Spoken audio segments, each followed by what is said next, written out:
네, 바쁘신데 이렇게 소중한 시간에 감사합니다. 몇 가지 여쭤보려고 하는데요. 먼저 소개부터 부탁드리겠습니다. 안녕하세요. 저는 인천 부평구 갑에 출마한 민주당 후보 노종면이라고 합니다.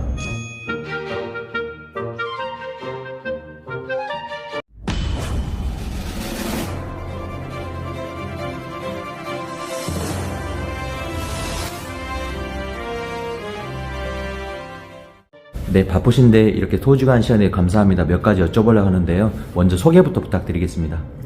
안녕하세요. 저는 인천 부평구 갑에 출마한 민주당 후보 노종면이라고 합니다.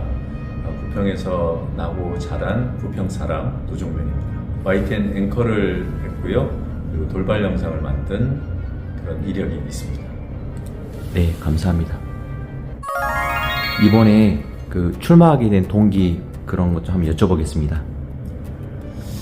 저는 YTN이라는 언론사에서 29년 동안 언론인으로 살았습니다. 기자로 살았고 또 보도 PD로 살았고 또 앵커를 하기도 했습니다.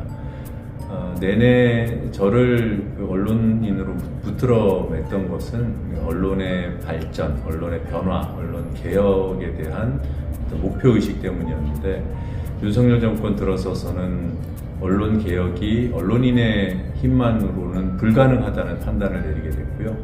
결국 정치권에서 시민사회와 함께 언론 개혁을 이끌어내야 한다. 저는 언론인의 족쇄를 풀고 정치인이 되어서 시민들과 함께 언론 개혁을 완수하고자 정치인이 되자 이렇게 결심을 하게 됐습니다. 네, 감사합니다. 그리고 두 번째로 시간 관리를 어떻게 하시는지 그리고 최근 근황을 한번 여쭤보겠습니다.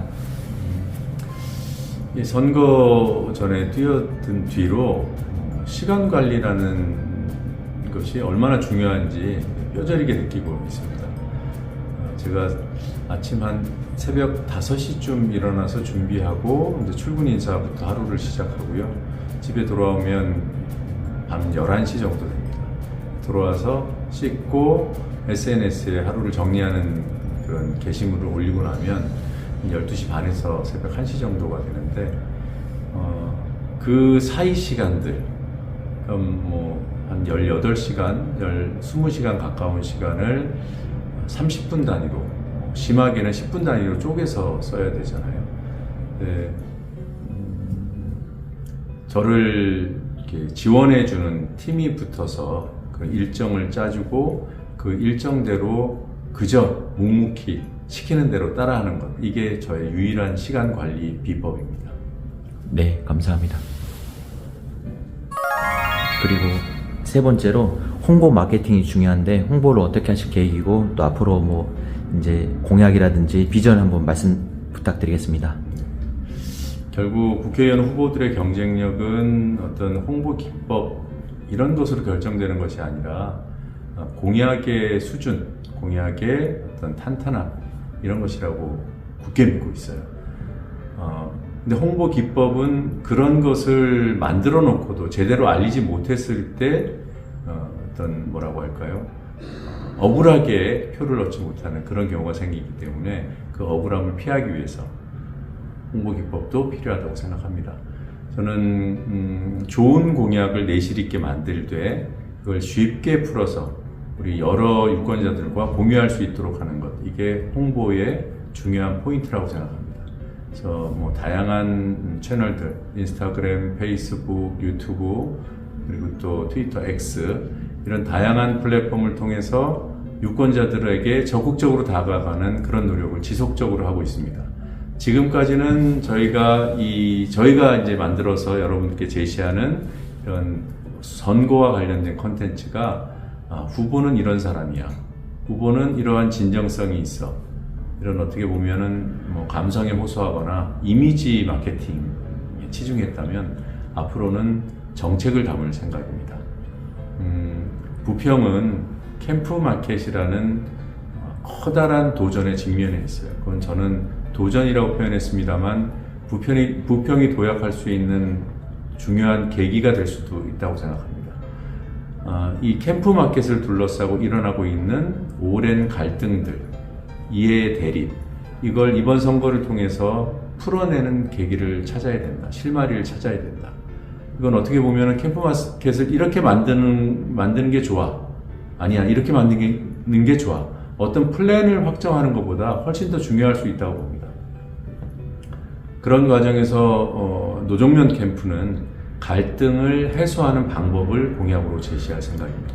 물론 이 캠프 마켓이 어떻게 활용되면 좋겠다라는 구체적인 방안도 제시를 할 거고요.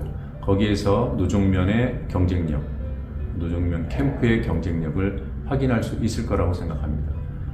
캠프 마켓을 둘러싼 갈등을 풀 방법론을 찾아서 그것을 공약한다.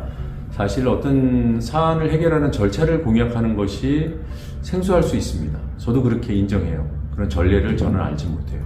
그러나 이번 선거에서 절차적인 정당성을 우리가 약속해내지 못한다면 부평이 향후에 맞닥뜨리게 될 여러 발전의 계기가 다 갈등 어떤 리스크 속에 매몰되고 말 것이다. 이렇게 믿고 있습니다. 민주당은 철도 지하화를 공약을 했어요. 부평역을 중심으로 옆에 있는 부계역, 백운역, 동암역 이 4개 역이 지하로 들어가는 시대를 우리는 맞이하게 될 겁니다. 캠프마켓보다 훨씬 더 넓은 땅이 부평 군민에게 환원됩니다. 일제시대 때부터 놓여졌던 경인전철이 부평의 남과 북을 갈라놨어요. 이게 이제 통일되는 시대가 옵니다. 부평 남북 통일 시대를 우리는 머지않아 맞게 됩니다. 캠프마켓을 어떻게 활용할 것인가를 우리 손으로, 우리 부평 국민의 손으로 결정하는 그런 절차를 경험하지 못한다면 이 철도 지하화가 이루어진 부평 남북 통일 시대에 그 소중한 땅을 어떻게 활용할 것인지 결정하지 못할 거라고 생각해요. 갈등만 빚다가 끝날 것이라고 생각합니다. 그런 의미에서라도 캠프마켓을 어떻게 활용할 것인가, 부평 구민의 전체의 뜻은 무엇인가를 확인해내는 절차를 제시하는 것은 매우 중요하다 이렇게 봅니다. 네, 감사합니다. 후보님께서 생각하는 행복이 뭔지 인생 좌우명이 있다면 한 말씀 부탁드리겠습니다. 행복은 그저 제 마음이 편한 것이라고 생각해요. 저 때문에 주변이 어지러워지고 힘들어질 수 있을 텐데 그러면 제 마음이 불편하겠죠. 제가 편하면 주변이 편하고 제 주변이 편하면 사회도 편안해질 것이다 이런 생각을 하면서 쭉 살고 있습니다. 그건 뭐라고 할까요? 제가 이 사회의 일원이기 때문에 갖고 있는 생각인 것 같은데 그래서 저는 이기적으로 제가 편하고자 합니다. 그러면 사회가 편안할 것이고 그러면 제가 행복할 것 같아요. 네, 감사합니다.